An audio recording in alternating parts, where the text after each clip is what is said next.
The El Molo are unique. They live in a small village on the shores of Lake Turkana in northern Kenya. And like all other tribes, they survive solely on fishing, their diet made up almost entirely of what they catch. The fish stocks are low in the lake and the El Molo are leaving. The village is emptying. Life hasn't changed. We rely on this lake for everything. The only issue is the availability of fish.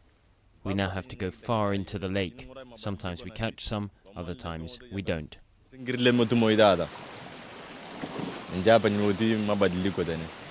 El Molo are thought to be Kenya's smallest tribe, and their numbers are shrinking. The few old men remaining act as custodians to their culture, but the last fluent speaker of the language died 10 years ago. Many of the young leave in search of jobs and a better education. Many marry into neighbouring tribes.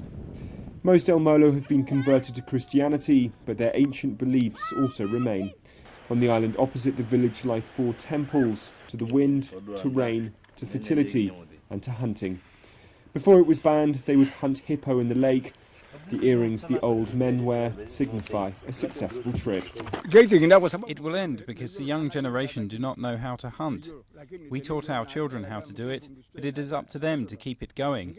They might not get to hunt a hippo, but they could hunt a crocodile. Before a hunt, the men would paint their bodies, but the only time they do this now is to take part in traditional dances. Still, they are determined to keep their culture alive. Our culture will never be extinct because we will educate our children about our traditions and they will pass it on to the next generations. The El Molo's way of life will have to adapt if they are to survive the 21st century. Some of their traditions may be disappearing, but their togetherness is not.